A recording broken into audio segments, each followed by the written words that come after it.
we going to follow God? Let's be honest with ourselves. Let's be honest with ourselves now. A lot of times we come up with really good excuses why we can't go do things for God. There you go. You know, I thought about this. What if God spoke to you to go out and stand on the corner next to Brother Wilfon? What if he told you to speak to one of them cars passing by like he did Philip with this eunuch? Yeah. Lord, is that you? Not. Hey, listen, the Bible says, my sheep hear my voice, and a stranger they will not follow. I think one thing that we have a problem with is we don't pay attention to that voice enough. And sometimes it doesn't, we don't recognize it as like we should. And a lot of that has to do with our reading and praying and letting God speak to us through the Spirit of God. Okay.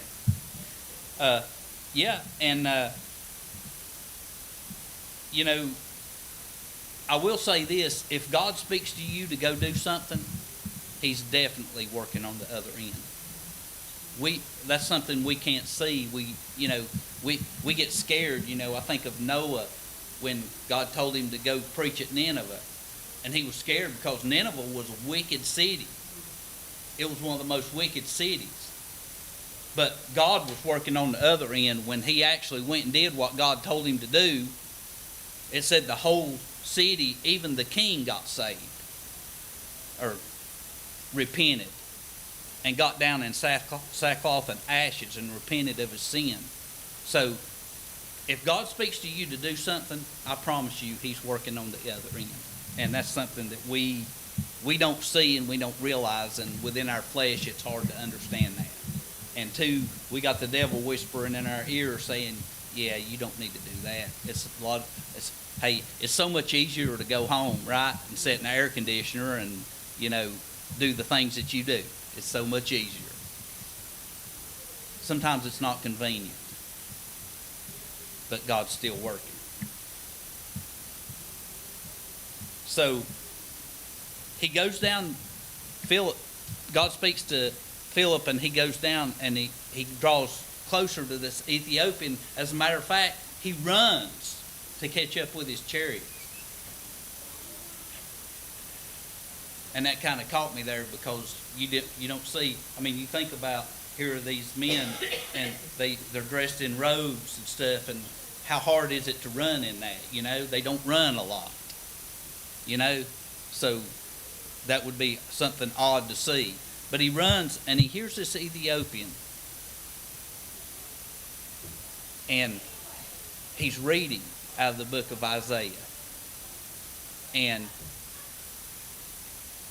as I read through this, it kind of, if you've ever read through the book of Isaiah, you understand why he was reading in Isaiah. Because Ethiopia and eunuchs were mentioned in Ethiopia. And he was both of them, in Isaiah. And he was from Ethiopia. And like I said, if you read verse 27 and 28, it tells you a lot about this Ethiopian man. And it says, that he was a eunuch and he was wealthy. He was a treasurer, pretty much, for the queen of Ethiopia, Candace. And he was riding in this chariot, and it's just something you didn't see in that day. It's a big chariot, big enough to carry 2 people at least. And he had a driver. And so he was wealthy right off the bat. No. Right. And see, the thing about it is, if you know anything about the Old Testament and Deuteronomy, eunuchs were not allowed to fully worship in the temples. And if you go back to Deuteronomy, let me see if I wrote it down here somewhere. If you go back to Deuteronomy in chapter 23, 1 and 2, and let's flip over there and I'll read it to you right quick. And Lordy mercy, I'm running out of time really fast. Really fast. Let me see if I can find it here. Deuteronomy chapter 23 and verse 1 and 2. And I usually mark those places in my Bible. I did not. Okay, Deuteronomy chapter 23, verse 1 and 2. He that is wounded in the stones, or hath his privy member cut off, and remember, this is a eunuch, shall not enter into the congregation of the Lord. A bastard shall not enter into the congregation. This is under the law. Shall not enter into the congregation of the Lord. Even to the 10th generation shall he not enter into the congregation of the Lord. So he could not go into the temple to worship.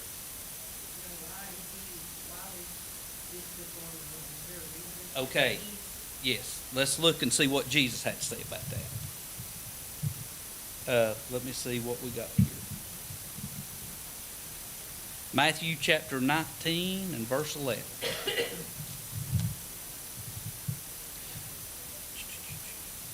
Okay, verse 12. Matthew 19 and 12 says, and this is Jesus talking, he said, for there are some eunuchs which were so born from their mother's womb. And there are some eunuchs which are made eunuchs of men. And there are eunuchs which have made themselves eunuchs for the kingdom of heaven's sake, which he is able to receive it, let him receive it. Okay. And I don't have time to get into eunuchs and that whole thing. And if you have any questions, you can come to me later. I'll be glad to answer any question whatsoever that I know of, as long as I know. But, yeah, I mean, eunuchs have different reasons. And I'll say one thing, and it says, made eunuchs of men. And you know that if there were slaves, and if they were made eunuchs of men, it was made so that they would be more humble and wouldn't be as aggressive and that kind of stuff. You know, it's a whole different thing, you know. But also he said, you know, some people were born that way. They didn't have that drive, you know. And I'm sure it's talking about sexual drive, that kind of stuff, you know. And there are reasons. But there's also, it said that there were people who did that for Christ's sake, so that they could fully commit themselves to Christ. So there's that. But anyway, being that, he wasn't able to go in the temple and worship. But apparently this eunuch followed Judaism because he went to Jerusalem to worship. But he didn't fully understand all the things. And hey, I'm going to tell you, I've been saved for 40 some years, and I still don't fully understand a lot of it. I'm learning to dig in, and I'm learning that the more you understand about Jewish law and all that stuff, you understand more about the Bible. So I'll say that. But I don't fully understand. But this eunuch definitely didn't understand. So, yeah. But another place it talks in Isaiah about is when it talks about God pulling a remnant back together before, you know, and one of the cities that he mentions that he's going to pull a remnant from is in Ethiopia, and it's in Isaiah. And so I could understand why this man is reading out of Isaiah. He's probably heard, you know, this, and he's obviously an educated man. He's reading it, you know, and he's reading it out loud. And Philip hears him and asks him, you know, do you understand that? And he said, no, I don't. He said, how can I understand it unless somebody explains it to me? Yes. Philip baptizes him. Yeah, we'll get to that if we have time. I'm trying to hurry. But yeah, he says, how can I understand it unless somebody explains it to me? And if you understand, that's why we have Sunday school. And that's why we have preachers and pastors to explain the Word of God to us. Because I'll be the first to tell you, I don't know everything. I wish I did. I don't. I don't have all the answers. But I will say this. We should know basic stuff as men and women of God to be able to help other people. So there's that. So, he, this eunuch, he was reading there. Philip came up on him and said, do you understand this? And he said, no, I can't understand it, unless somebody explains it to him. And he invites Philip up in his chariot. So they're riding along, and they come up on this certain body of water. And it don't tell what body of water it is. And he said, what's preventing me to be baptized? And he said, well, do you believe that Jesus was the Christ? And he said, yes, he believed with all his heart. And he said, nothing's preventing you then. So when he said that he preached Jesus to him, I believe he started there at that verse, because it said he started at that verse in Isaiah.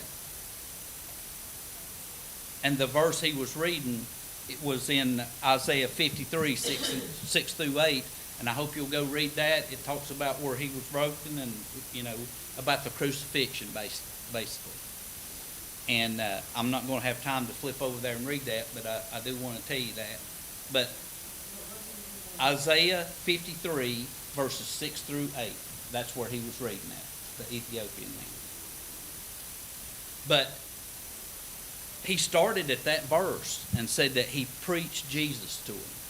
And if you read through the Old Testament, man, there are everything hints and points toward Jesus. It really does. If you read through that, it points toward Jesus. So, it's important for us to know, like I said, so that we can help people, just like Philip did. But Philip explained it to him, but they came up on this body of water, and so, he gets saved, and Philip, they go down, they stop the chariot, go down, and he's going to baptize him. And so they said that when they went down, when they came up, the Spirit of God had carried Philip away into another city. Now, that's hard for us to even fathom. We think about, Star Trek when they transported people. We think about that and stuff. We don't realize that God was doing that a long time before Star Trek. But God is awesome. And he knows what he's doing. And the thing that struck me about this is, it said, the eunuch rejoiced and went on his way. It didn't even faze him. Now, I don't know if you remember when you first got saved, the feeling you had. There was so much joy. And I imagine that's how he felt. I mean, that was just awesome, I remember, how when I first got saved, I wanted to tell everybody. I mean, there was so much joy in my life, and it felt so good, and that's something we need to try to renew. We need to try to renew that and, gain that feeling, and we can through the Spirit of God. If we just, open our heart up and seek the Lord. That's the most important thing. But, yeah, and like I said, Philip was found preaching in another city. Philip, he went on his way doing what he's doing, for God. And I love people like that. You see people like that all the time. That, it seems like, they fight battles. They do. But it seems like nothing phases them. They just keep going for God. I love to see people like that. That encouraged me. It's like I said, when we have camp meeting and these older people, older preachers preach and stuff, and they've been doing this for like 60 years, some of them 70 years. I'm going to tell you something, that encourages me. Especially since I'm getting older. That encourages me that, that they've been doing this and they're still trusting Jesus. They're still trusting Jesus. It's awesome. It's awesome. Now, you may think, and I'm going to try to hurry, you may think, why is this story important? Why is it important? Well, first of all, when God speaks to us to go, we need to go. We need to follow the voice of God. We need to know that when God speaks to us in our spirit, we need to go, because He's working on the other end. We need to also understand that people that we talk to and people that we minister and help, some of those people may be different.